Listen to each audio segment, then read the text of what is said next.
By now, most of you have heard the news that Al Gore sold his supposedly failed cable channel, Current TV, to the state-funded, state-run Al Jazeera channel out of Qatar in the Middle East. Well, that's not what really happened. Al Gore intended the entire time to simply get a cable channel because then he can force all the cable subscribers and satellite subscribers in the United States to pay him fees. That's right, on their basic cable or basic satellite. And there's a great article in Forbes that points this out. The real problem with Al Gore's $100 million payday from selling Current to Al Jazeera. And it goes over the history of the fact that the man who claims to have invented the internet, he lied about that. This is a guy who would try to sell you the Brooklyn Bridge, did actually ram through as vice president an act that has more than doubled since they did it in '96 when he was vice president with the Telecommunications Act, the price of your cable and satellite for basic, because it makes you pay a percentage to anyone that can get a cable channel.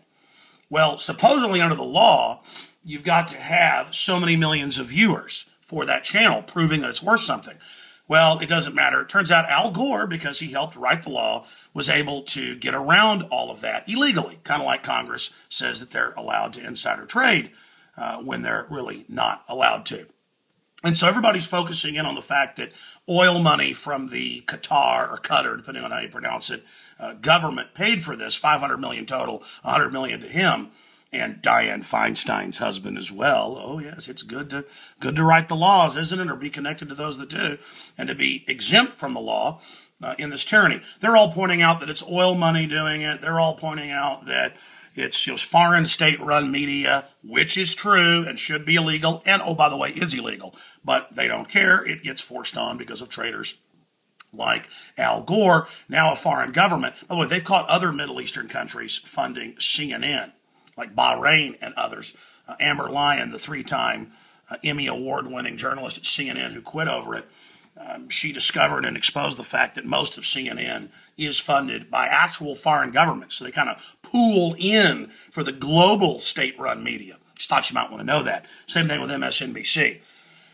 But here's a Corp Watch from 12 years ago pointing out that he is the biggest oil baron in politics, pretty much ever. His dad ran Occidental Petroleum. Al Gore is still connected to it. The point is he's a total hypocrite. He just wants to be able to put a tax on every amount of carbon you use while the globalists are exempt. It's a giant scam at every level. But there's a whole nother area to this, and that is not just the foreign influence, but that CNN, RT, funded by Putin publicly, Russia Today, the official Chinese daily newspaper and television, all are calling for us to have our guns taken. It's not just that we have foreigners who aren't citizens here, like Piers Morgan every night saying, get rid of the Second Amendment, but we have all these foreign governments. And I went and looked it up. Even USA Today reports on it. Al Jazeera every day saying get rid of the Second Amendment. They're already on some cable systems. But they don't get the carriage rights where your money is paid to them like Al Gore does. So they knew the entire time just having that channel spacing means your cable dollars go to them. And you're like, well, that's free market. You don't have to have cable. You don't have to have satellite. Well, if you're in the country, you may have to have satellite. The point is you might want to just get basic cable, which is on average $56 now. The Forbes piece breaks down when it was 20-something before this. But it's not basic. It's channels you're forced to get and forced to pay for to get a bare minimum. You understand? It's like wanting to just buy a hamburger and they say, sorry, there's only French restaurants, $100 a plate by law. You see, you can't go get a bare minimum because Al Gore forced it in there and broke the rules. Now he has that valuable channel that's guaranteed all that money, even if they don't get advertising. So it's another government corporate partnership scam with a law he wrote. No wonder the communist Chinese fly him over there multiple times a year to pay him $1 million to give a speech that loses money, because he helped get through laws that forced our businesses over to China where they've made hundreds of billions. So they'll pay him a couple million a year. And it just goes on and on and on with these people. That's what it's really all about. And their liberal cover is just that. It's a cover. A real liberal is Thomas Jefferson, not these people. So here's USA Today reporting on all the foreigners saying turn in our guns. We, of course, in the last 2 weeks have been reporting on this and had another article just a few days ago breaking this down that covers all the facets. Obama teams up with foreign media and governments to destroy the Second Amendment. So now you know the full story. Foreign state-funded oil money here on a channel with a bunch of American hosts, so you don't even know you're being influenced. CNN run by foreign Middle Eastern outfits pushing anti-gun garbage on us. Even the Israeli government saying we shouldn't have guns now, even though we pay for their citizens to have guns to protect themselves. The whole world's ganging up on us to get our guns because the whole world's run by these global corporate combines. So all these countries and governments are now just sock puppets of the same new world order.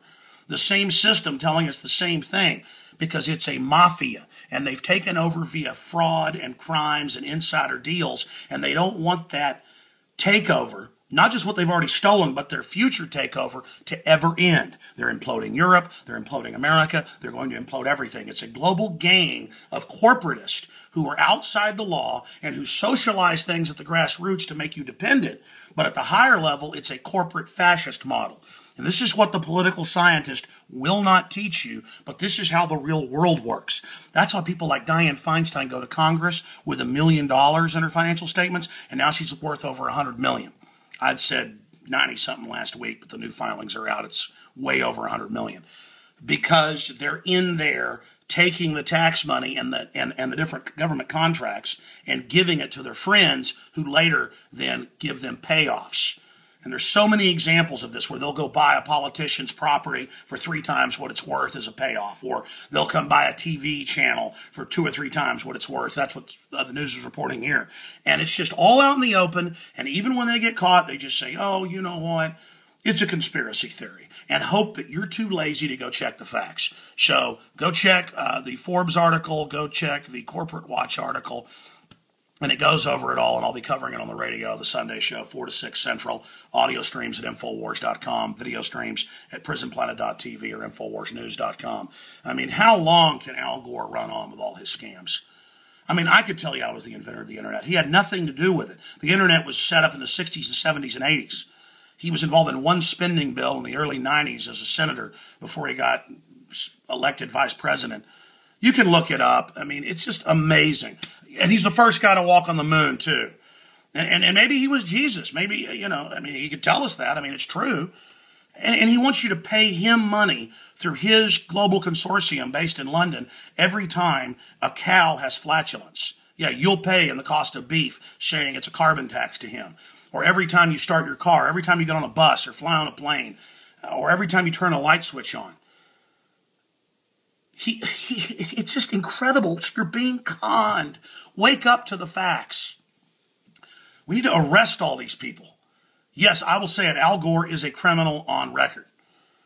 All right, that's it. He's profiting from laws he helped get passed, and the law says he can't do it. The Forbes article is asking how is he doing it? Because the criminals are regulating each other. That's why. Alex Jones signing off for Infowars.com.